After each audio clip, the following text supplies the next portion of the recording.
Halo, ketemu lagi di Ngopi Bara, ngobrolin psikologi bareng saya Pak Deara. Siapa di antara kalian yang kalau pagi ketika bangun, tiba-tiba berpikir, hari ini aku bisa bertahan atau enggak? Kalau kamu masih bisa berpikir seperti itu, selamat, artinya kamu masih menjadi manusia. Dan ketika kamu pulang dari tempat kerja, dan merasakan bahwa ternyata kamu kurang mendapatkan apresiasi ataupun juga lingkunganmu mungkin kurang kondusif, ya kamu nggak sendirian. Dan itu artinya episode Ngopi Bara ini khusus buat kamu. Kita akan bicara jujur mengenai realita pasar kerja, gelombang PHK dan juga pabrik banyak yang tutup, job fair yang selalu penuh, kemudian juga tingkat stres dari pekerja yang sangat tinggi, dan kenapa banyak pekerja tetap bertahan di lingkungan kerja yang rusak. Ini bukan untuk menghakimi, tapi untuk menyalakan cahaya yang kecil bahwa kondisi ini nyata, dan tapi ada langkah-langkah yang bisa kita ambil untuk bisa mensiasatinya.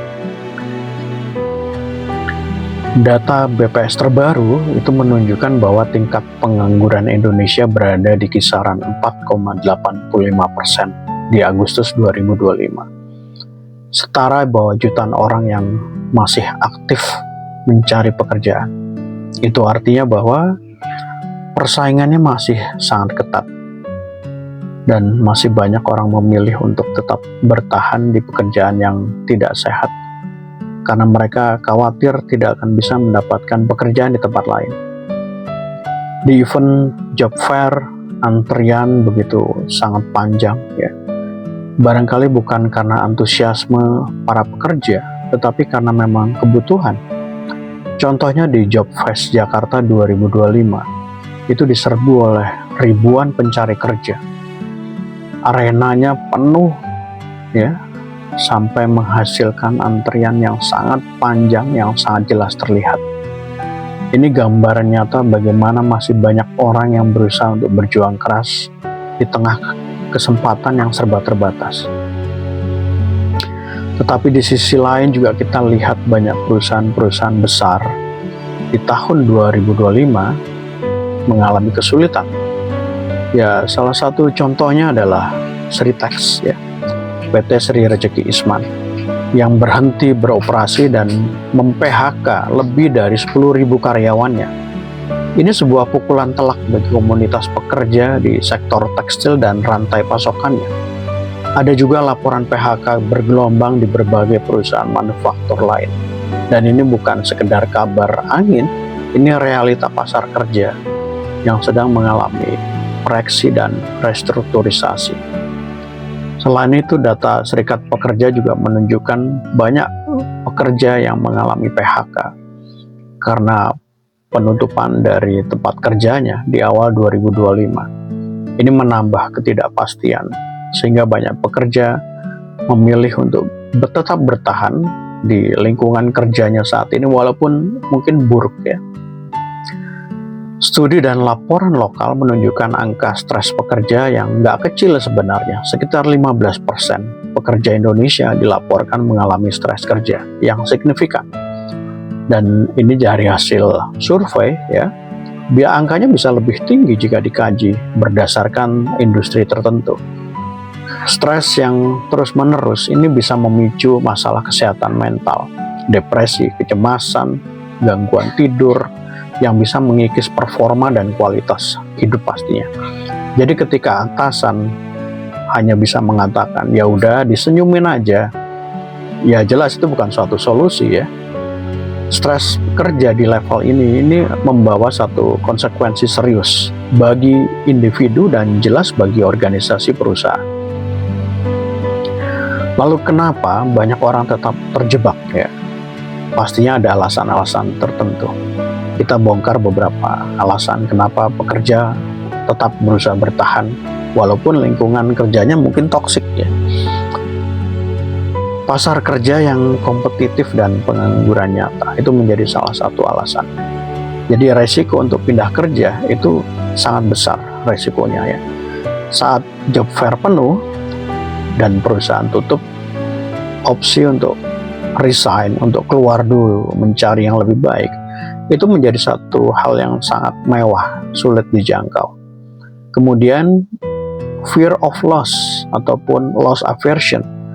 Otak manusia itu terbiasa atau dikondisikan untuk lebih takut kehilangan penghasilan daripada mengejar kemungkinan adanya kebahagiaan kerja di tempat lain.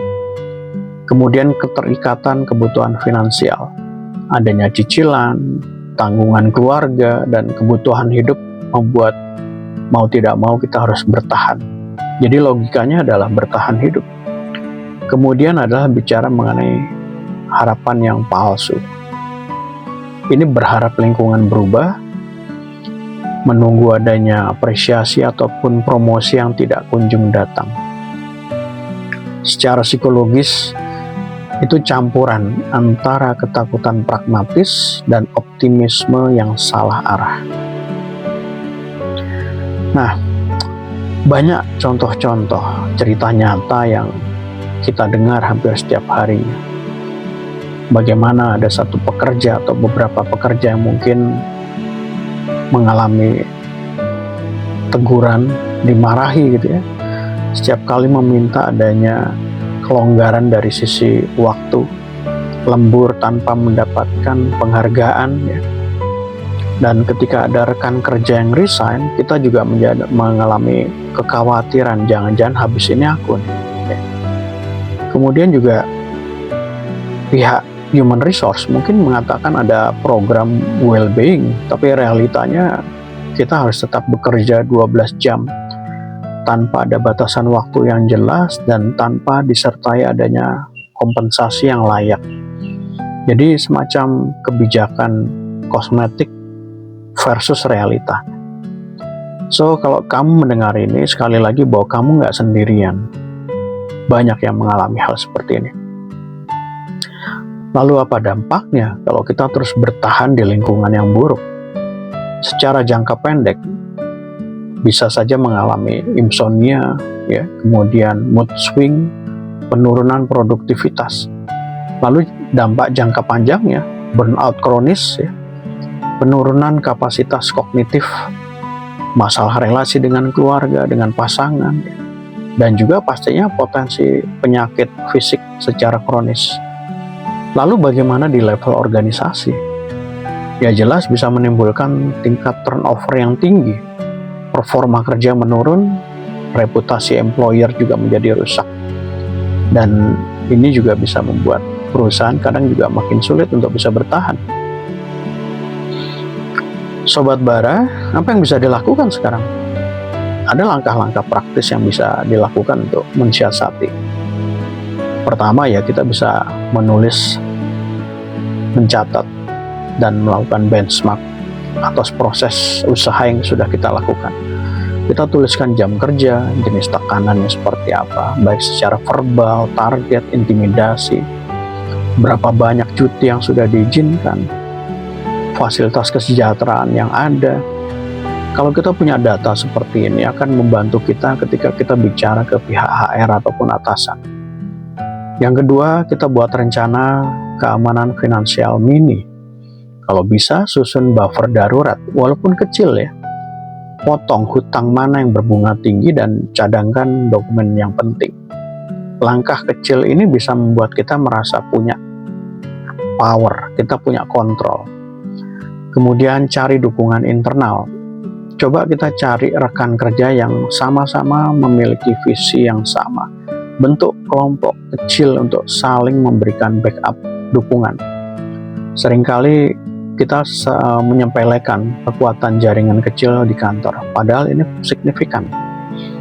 Kemudian komunikasi terstruktur.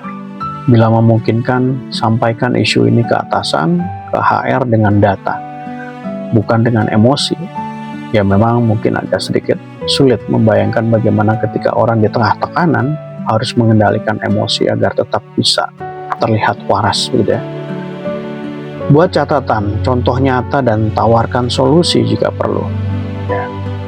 Kemudian, eksplorasi peluang side hustle atau skilling ya. Kita menambah kemampuan kita. Di pasar kerja yang kompetitif saat ini ya mau tidak mau kita harus mengembangkan diri, meningkatkan kemampuan diri. Banyak cara sebenarnya, kursus singkat ya, ataupun juga baik itu secara otodidak maupun mandiri kalau perlu juga. Dan jika memungkinkan kita bisa juga meminta difasilitasi oleh perusahaan. Kemudian yang terakhir nggak kalah penting, perlindungan secara mental. Coba cari layanan konseling, dan banyak kok perusahaan yang sudah menyediakan layanan ini. Jadi jangan remehkan kebutuhan ini. Dan bagaimana kemudian untuk perusahaan menyikapi ini? Untuk perusahaan-perusahaan, para pemimpin, untuk HR, jika memang ini terjadi dan mereka bisa sebenarnya menyelamatkan, ya pertama kita lakukan audit beban kerja dan kebijakan kompensasi. Jangan cuman kemudian ada program well-being yang sifatnya di permukaan saja, kosmetik. Berikan cuti yang bermakna. Kurangi target yang gak realistis. Komunikasikan transparansi tentang kondisi perusahaan dan langkah mitigasinya. Dan kalau perlu, fasilitasi, berikan support, onboard support bagi mereka yang terdampak PHK. Organisasi yang mengabaikan ini sebenarnya tidak hanya merusak pekerja-pekerjanya saja yang notabene adalah manusia, tapi juga merusak masa depan dari perusahaan itu sendiri. So, Sobat Ngopi Bara, kalau kamu sekarang sedang merasa kurang dihargai, terus-terusan mengalami stres, kemudian juga takut untuk berangkat ke kantor ya, dengerin ini. Pertama, prioritaskan kesehatan fisik dan mentalmu. Itu lebih penting. Jadi kalau tubuh sudah ada tanda-tanda protes, jangan diabaikan, dengerin. Kedua, kumpulin bukti-bukti kalau kamu mengalami perlakuan yang tidak adil, mungkin dari email ya, jam kerja, target yang berlebih ya. Kemudian yang ketiga, bangun opsi, kembangkan diri. Tumbuhkan skill-skill baru, bangun jejaring. Kemudian juga nggak kalah penting, perbaharui mengenai kurikulum vitemu. Keempat, jika perlu minta bantuan secara hukum ya dari serikat pekerja. Ada jalur advokasi yang bisa membantu. Dan kelima, ingat ini, bertahan itu bukan selalu upaya yang heroik ya. Kadang bijak adalah ketika kita berani meninggalkan hal-hal ataupun lingkungan yang memang itu sudah merusak jiwa kita sendiri. Kamu nggak lemah kalau ingin keluar ya, tapi kamu berani untuk membereskan masa depanmu. So, sahabat Ngopi Bara, realitas pasar kerja yang sekarang memang keras. Angka pengangguran tinggi, PHK massal, job fair yang membludak. Itu bukan sekedar berita, tapi itu adalah alasan kenapa banyak orang yang tetap bertahan di pekerjaan yang saat ini mungkin dirasakan sudah toksik ya. Tapi dari ujung gelap itu juga muncul harapan sebenarnya. Ketika ada satu orang yang berani untuk membangun buffer, mengupdate skill, sharing ke rekan kerja yang lain, itu akan menjadi satu gerakan. Kamu mungkin bukan CEO perusahaan, tapi kamu akan menyelamatkan banyak orang. Yang pertama jelas menyelamatkan diri kamu sendiri. So, satukan kekuatan. Mungkin kita akan buat episode lanjutan, strategi untuk keluar aman dari situasi kerja yang toksik. Ingat, bekerja itu bukan tentang sesuatu yang harus bertahan sampai hancur ya. Tapi bekerja itu adalah untuk hidup yang layak dan bukan untuk makin terjerat dan tidak bisa keluar sampai kamu pensiun. Sampai jumpa di episode Ngopi Bara selanjutnya. Tetap waras, tetap jaga diri, dan berani untuk memulai. Saya Pak Deara, salam Ngopi Bara.